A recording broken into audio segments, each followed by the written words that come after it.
What's up? It's your boy Carcino here, and this is the truth behind Tupac making the song Dear Mama and Scarface's basically influence on this song. When Tupac set out to make a song for his mom, he had this idea from the very beginning. When he did Brenda's Got a Baby, he had a tribute song that he was working on for his mom. But he didn't want it to be a B-side or a song everybody skipped over. He wanted to be a song that's going to get radio appeal. So he didn't know how to formulate doing that, because Brenda's Got a Baby was a popular song, but people in the streets weren't really playing Brenda's Got a Baby. He wanted something that was going to be on the radio, and he was upset that Brenda's Got a Baby didn't get any radio play. It was only the video that was getting a lot of the attention and the shine, but nothing else. So problems ensued, because his next album, he was like, look, I'm going for the streets so I can get some radio play. But when he had Keep Your Head Up, and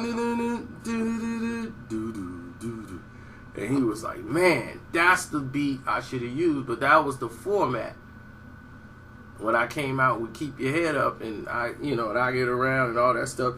That was at the time when he got with the underground, and because they had Kiss Me Back when Pac's album was out, and he's listening to Digital Underground's album, and he's seeing how they getting all these spins and radio play, and he's like, man, if I had a radio song, like, I can get up there. So that's what made him make Keep Your Head Up and I Get Around and all these songs.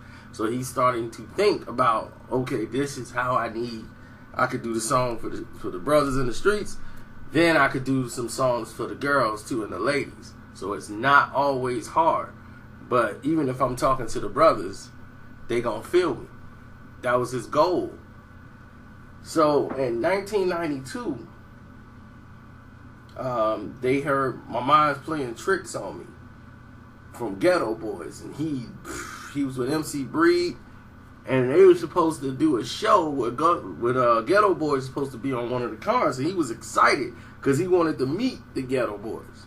He wanted to get up like, man, them dudes is ill, man. He heard that album, he loved We Can't Be Stopped. He just thought that was the rawest thing ever, because they had to fight censorship, everybody. But when the success of My Mind Playing Tricks on Me, the people that wouldn't press their records looked like idiots. So now people had to run back and press the records.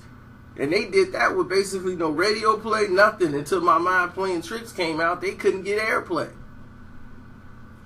So they came literally for nothing. Pac respected that movement. And he was gravitated to the group Ghetto Boys. So when Scarface came out with Let Me Roll and all this stuff on the Me Against the World, Face to Face, when he had that album, Scarface had a song on there called Now You Feel Me.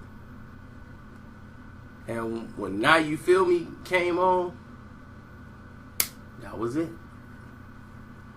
Pac sat back, listened to Now You Feel Me.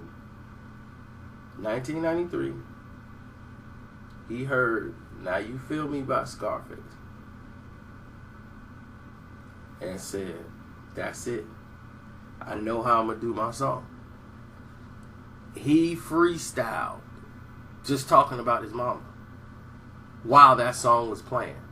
He played Now I Feel You so many times and said, that's the realest song they've ever did. Scarface, that made him fall in love with Scarface right there once he heard Now I Feel You. He said, you see how he just grabs you? He said, that song grabbed you. You could relate to it. He was freestyling Dear Mama to that song without writing anything down at this point, just to get the thoughts out, to see how it was going to that beat. If you listen to Dear Mama and listen to Now I Feel You, you could almost take the song and put it on the same beat, and it has the same tempo and rhythm. So Pac was thinking about, making his record. He was working on it. He's working on a lot of projects at the time. He's working on his project, Thug Life. He had a whole big movement was going on. Then he had this case. He got arrested. He was just being harassed completely by the police department. So he got out. That's when you saw him in New York. He got arrested. He spit, went home, did the joint. He did out on bail. At the same time, he's doing that.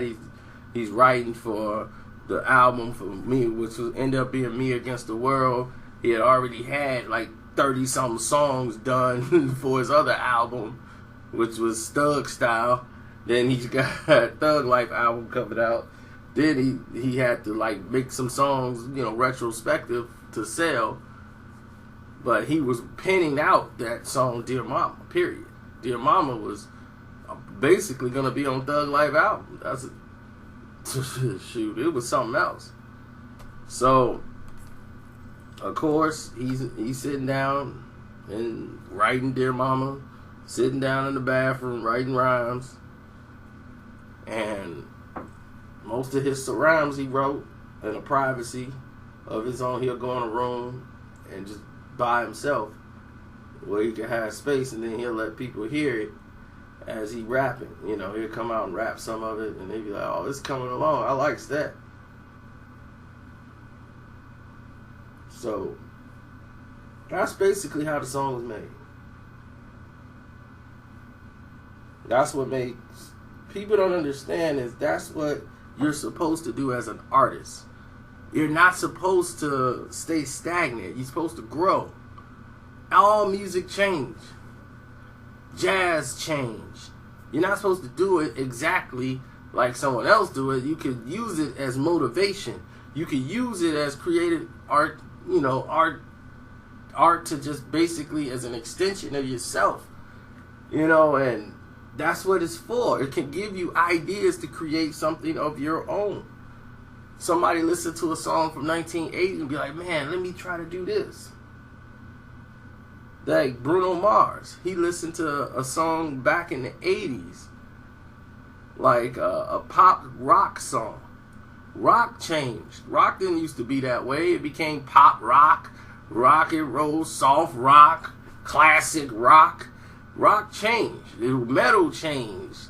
All forms of music has changed. R&B has changed. They're not staying stagnant and doing the same different thing over and over. So eventually, rap is going to have to evolve into something else. You can't consistently do the same thing over and over and over. And that's why people are getting so tired of it, because it's not evolving anymore. It's just staying stagnant with people doing less, and less. And it's looking lethargic.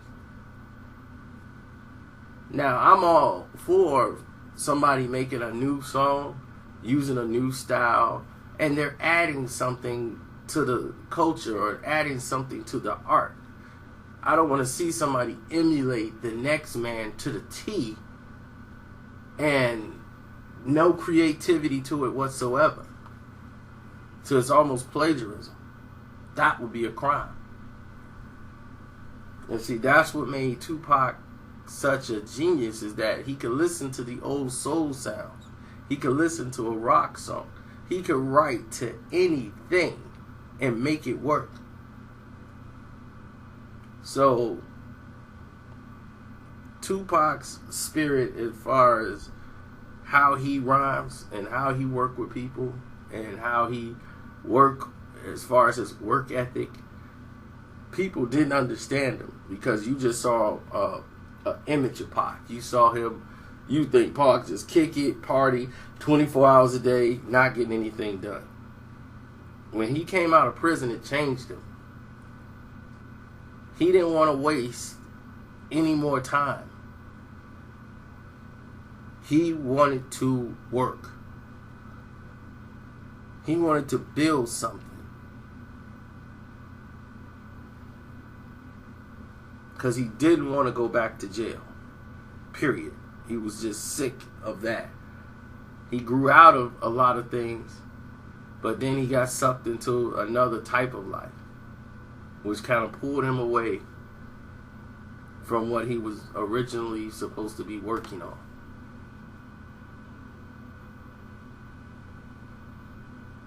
But we're drifting off into a whole nother thing that I was going to save for later. So, I'm out.